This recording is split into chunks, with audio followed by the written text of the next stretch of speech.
चलिए छोटे, आज हम लोग पढ़ेंगे 10वीं के कुछ महत्वपूर्ण प्रश्न। मैंने 10वीं परीक्षा के लिए हिंदी विषयों के लिए मैंने 10 महत्वपूर्ण प्रश्न पूछा। हम अपने बच्चों से पूछे, जिसमें कुछ बच्चों ने इसका सही जवाब दिया, कुछ बच्चों ने इसका गलत जवाब दिया। मैं आपको बताता हूं कि ये जो प्रश्न है ये 10वीं परीक्षा के लिए सबसे महत्वपूर्ण प्रश्न है। ये 10 क्वेश्चन में से निश्चित है कि आपके परीक्षा में से कोई ना कोई 5 क्वेश्चन जरूर फिक्स रहेगा, आना है। 100% कहते हैं कि 5 क्वेश्चन जरूर आपसे पूछा जाएगा। ये जो मैंने प्रश्न लिखा है इसमें से, और ये 10वीं के परीक्षा के लिए बहुत महत्वपूर्ण प्रश्न है। अब हम ये भी बताएंगे कि ये इसको बनाना कैसे है और आपको नंबर कैसे मिलेगा। और ये प्रत्येक प्रश्न है जो 2-2 नंबर का रहेगा। ये 2 मार्क्स का विषयनिष्ठ प्रश्न है। इसमें ऑब्जेक्टिव प्रश्न भी छुपे हैं, वो मैं आपको बताऊंगा कि कैसे छुपे हैं। आप हमारी बात को सुनिएगा। अगर आप हमारे चैनल पे नए हैं तो हमारे चैनल को सब्सक्राइब कर लीजिएगा। मैं आपको प्रतिदिन अपडेट देते रहूंगा। 10वीं के एवं 12वीं के संस्कृत और हिंदी के लिए मैं आपको हर समय अपडेट देता रहूंगा, ठीक है। मैंने ये वीडियो सिर्फ इसलिए बनाया है ताकि कुछ बच्चे इस वीडियो से ये प्रश्न को देखें, इस वीडियो के सहारे, और प्रश्न को देखकर अगर आप क्लियर कर लेंगे तो आपके एग्जाम में इसमें से 5 क्वेश्चन फिक्स है कि आएगा तो आएगा। अब ये कौन आएगा हम ये नहीं बता सकते हैं। और मैंने जितने भी प्रश्न लिखा ये सब प्रश्न पहले पूछा हुआ एग्जाम में प्रश्न लिखा है, ठीक है। चलिए छोटे, अब आते हैं ये 10वीं के लिए महत्वपूर्ण है। ये क्वेश्चन क्या है और इसका हल क्या होगा, इसका उत्तर क्या होगा, वो सब देखेंगे। हमने 10 प्रश्न लिखा है। पहला प्रश्न जो कहता है कि हरिरस का क्या अर्थ है। हरिरस का क्या अर्थ है, ये क्वेश्चन पूछा हुआ क्वेश्चन है। 2016 में भी पूछा है, 18 में भी पूछा है।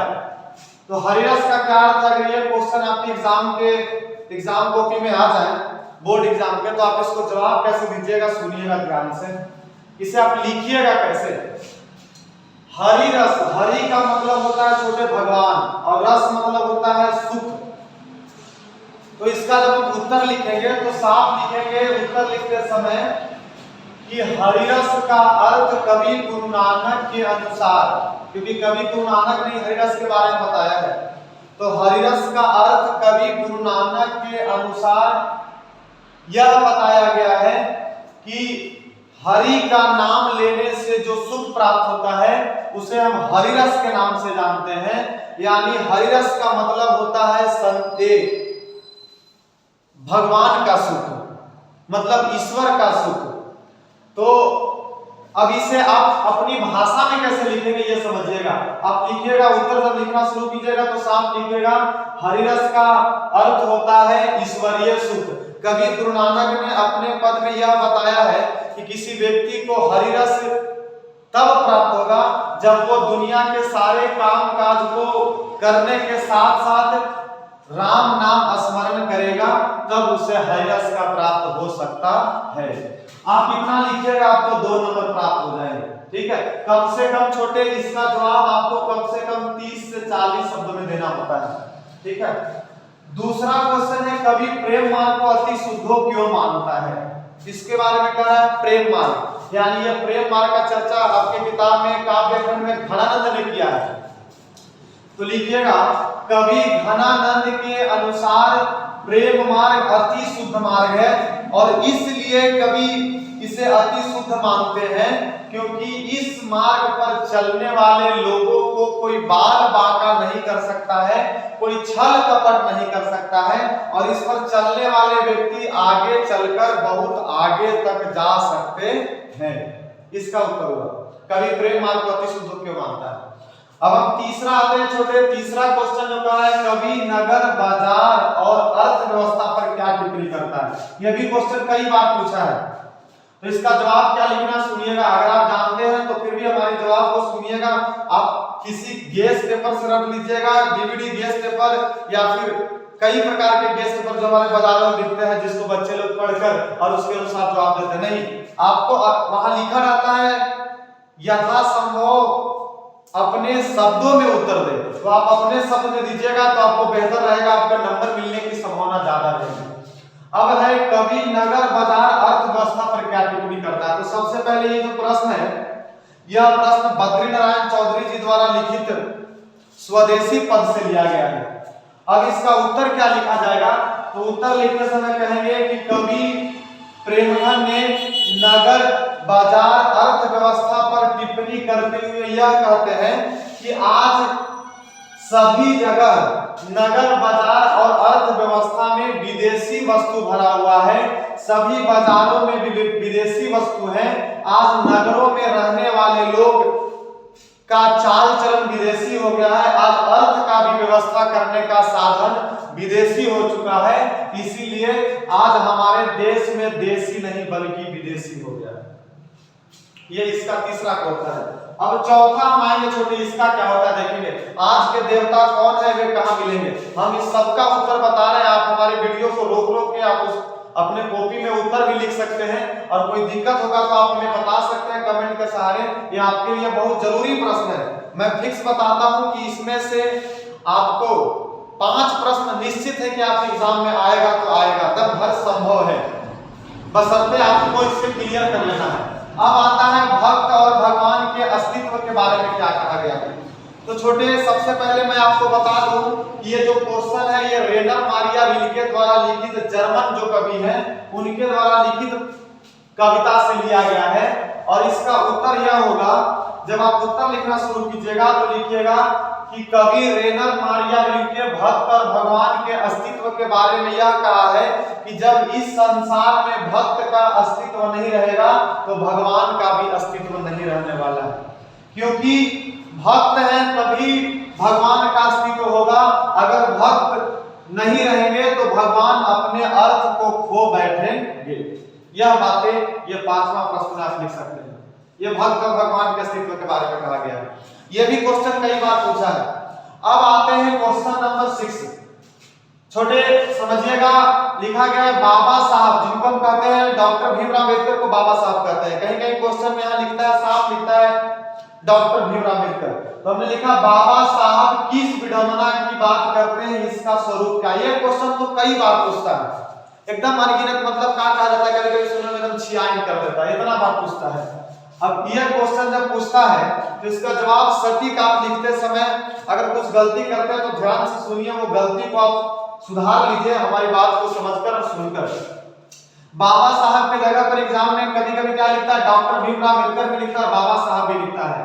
तो कह रहा है बाबा साहब किस विडंबना की बात करते हैं, इसका स्वरूप क्या है। तो आपने पढ़ा होगा डॉक्टर भीमराव अम्बेडकर ने एक निबंध लिखा था जिसका नाम है श्रम विभाजन एवं जाति प्रथा। तो उसके अनुसार इसको जवाब भी देना होगा। तो लिखिएगा, जब लिखना शुरू कीजिएगा तो लिखिएगा कि डॉक्टर भीमराव अम्बेडकर अपने निबंध श्रम विभाजन एवं जाति प्रथा के अनुसार जातिवाद विडंबना की बात करते हैं।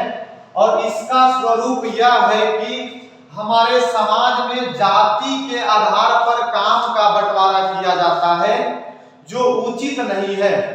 बल्कि हमारे समाज में काम का बंटवारा जाति के आधार पर न होकर शिक्षा के आधार पर होगी तो यह उचित है। इसका स्वरूप है ये। मैंने इसका जवाब दिया 6ठा क्वेश्चन का, बाबा साहब। आप इसे रोक रोक कर अपने कॉपी में भी लिख सकते हैं। अगर आप इसको रोक रोक के लिखिएगा तो आपको बता देते हैं, आप एक बार इसको लिख लीजिएगा हमारी बात को सुनकर, तो आपको याद और अच्छे तरीके से हो जाएगा। पढ़ने का सबसे अच्छा तरीका यही है। अगर मैं आपको सिर्फ बोल दूं और आप सुन लीजिएगा तो अभी याद तो हो जाएगा, लेकिन बाद में भूल जाइएगा तो गड़बड़ हो जाएगा। अब आते हैं क्वेश्चन नंबर 7। कासु, मदन और गिरधर का चरित्र चित्रण करें। बहुत अच्छा प्रश्न, ये भी कई बार पूछता है और ये भी 2 नंबर का, सारे प्रश्न 2 नंबर का होता है। तो आपको तो पता ही होगा कि ये कासु, मदन और गिरधर किस कहानी के पात्र हैं। तो ये है विष के दांत, और विष के दांत जिसका लेखक है नलिन विलोचन शर्मा। तो अब हमको इसी पाठ के आधार पर बताना होगा। तो बता, जब उत्तर लिखना शुरू कीजिएगा तो लिखिएगा कासु, मदन और गिरधर का चरित्र निम्नलिखित है। अब उसके बाद एक पॉइंट बनाइएगा जिसमें लिखिएगा कासु। लिखिएगा कासु सेन दंपति का इकलौता पुत्र है। 5 बहनों में अकेला लड़का है, अकेला भाई है। जिसकी उम्र 5 से 6 साल है, वह घर के नियमों का अपवाद है। पिताजी के द्वारा इसे काफी लाड़ प्यार दिया जाता है, जिसके कारण ये बदमाश भी काफी ज्यादा है। कासू के बारे में होगा। अब मदन के बारे में एक पॉइंट बनाएंगे, दूसरा लिखेंगे। मदन के बारे में क्या लिखेंगे? मदन के बारे में लिखेंगे एक शांत स्वभाव का लड़का जो गिरधर का पुत्र था, जिसकी उम्र महज 8 से 10 साल था, और ये गली में बच्चों के साथ लड्डू खेलते रहता था। एक बार पिताजी से कुछ विवाद के कारण मार भी खा गया था, और वो विवाद का कारण कासू बना था, और मदन ने बाद में कासू से बदला भी उसके 2 दांत तोड़ कर लिया था। ये हो गया मदन के बारे में। अब गिरधर के बारे में लिखना होगा, तो लिखेंगे कि गिरधर सेन साहब के यहाँ किरानी का काम करने वाला एक व्यक्ति था, जिसका पुत्र मदन था, और सेन साहब के यहाँ काम करने के नाते सेन साहब इसे कोई गलती पर इसे काफी रौब जमाते थे, इसे धौंस दिखाते थे। और ये कहकर आप अपने उत्तर को बंद कर दीजिएगा, यानी आपका क्लियर हो जाएगा ये क्वेश्चन का प्रश्न। समझ में आ गया? मतलब कासू के बारे में बता देना, और मदन के बारे में और गिरधर के बारे में, और मैंने जो जो बात बोला आप उसको लिख सकते हैं।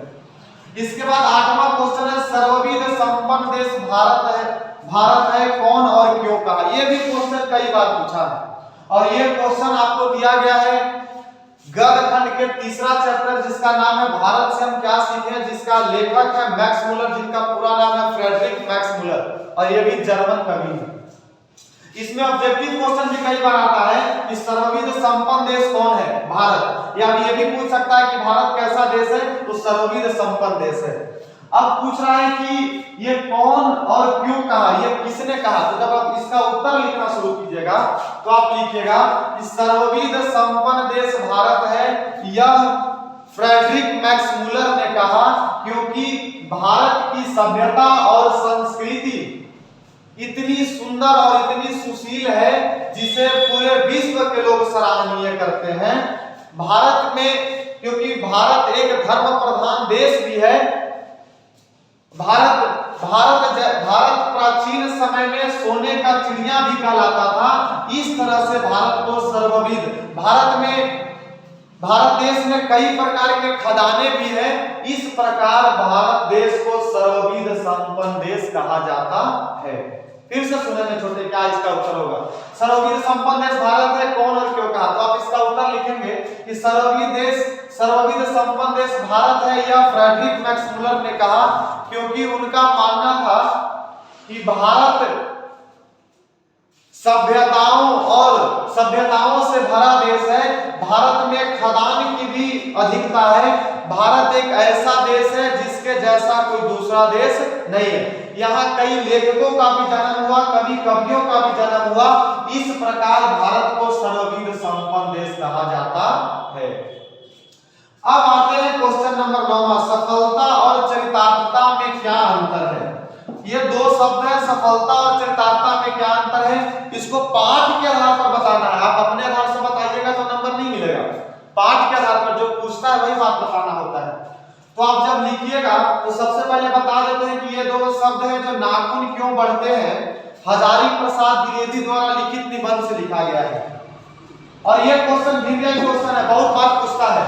तो आप जब इसका उत्तर लिखिएगा तो बताइएगा कि सफलता और चरितार्थता दोनों शब्द हजारी प्रसाद द्विवेदी द्वारा लिखित निबंध नाखून क्यों बढ़ते हैं से लिया गया है। सफलता का अर्थ हजारी प्रसाद द्विवेदी जी के द्वारा यह बताया गया है कि मानव जब अपना नाखून बढ़ाते हैं तो नाखून बढ़ाने की प्रक्रिया बहुत पहले समय में था।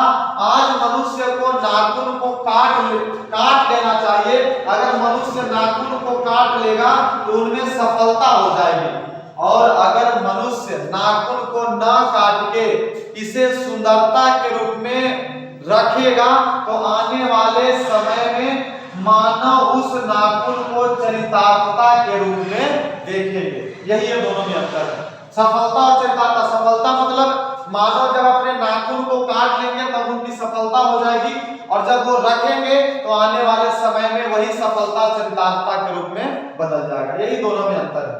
ये 9वां प्रश्न। 10वां प्रश्न है छोटे, गुर्जर प्रतिहार कौन थे? ये भी कई बार पूछता है, एकदम बहुत बार पूछता है। ये जितना भी मैंने प्रश्न लिखा मैंने तो आपको पहले ही बता दिया कि इसमें से 5 प्रश्न फिक्स है आपके इस पर एग्जाम में 2023 में एकदम निश्चित है कि है तो है। हमने बोला गुर्जर प्रतिहार कौन थे, पाठ के आधार पर बताएं। तो सबसे पहले आपको बता देते हैं कि ये गुर्जर प्रतिहार जो है, यह गुर्जर प्रतिहार आपके नागरी लिपि से लिखी गई है। इसका प्रश्न है नागरी लिपि, जिसका लेखक है गुणाकर मूले, उसमें गुर्जर प्रतिहार का चर्चा है। तो इसका उत्तर जब आप लिखिएगा तो क्या लिखिएगा सुनिएगा। गुर्जर प्रतिहार एक विदेशी व्यक्ति थे जो बाहर से भारत आए थे, और ये बाहर से भारत ईसा की 8वीं सदी के पूर्वार्ध आए थे, और आने के बाद सबसे पहले अपना शासन अवंती पर खड़ा किया और बाद में कनौज पर भी अधिकार प्राप्त कर लिया। इनके साथ और मुख्य राजाएं थे जैसे मिहिर भोज, महेंद्रपाल, ये सब इन्हीं का राजा थे। और ये हुआ आपका 10वां नंबर क्वेश्चन कंप्लीट है। अब हमें उम्मीद है कि हमने जितने प्रश्नों का उत्तर बताया आप इसे ध्यान से सुने होंगे और आप इसे अपने कॉपी में लिख कर आप इसे रट लीजिए, क्योंकि फिक्स है। अब फिर अगले बार मैं 10 प्रश्न और ऐसा ही लाऊंगा जो आपके एग्जाम के दृष्टि से बहुत वीवीआई होंगे, और मैं आपको ऐसे करके ही आपके एग्जाम के लिए पूरी तैयारी कर दे। जो बच्चा अगर वो 9 महीना तक अभी कुछ नहीं पढ़ा, अब मात्र 10 महीने हो गए, अब 2 महीने बचे एग्जाम के, तो मैं बताता हूं कि आप इसको से भी देख के आप अपने एग्जाम में अच्छे नंबर ला सकते हैं। बाकी फिर कल, अब इतना भर में आप इसको नोट कर लेंगे, आप इसको ध्यान से समझ लेंगे, आप इसको देख लेंगे।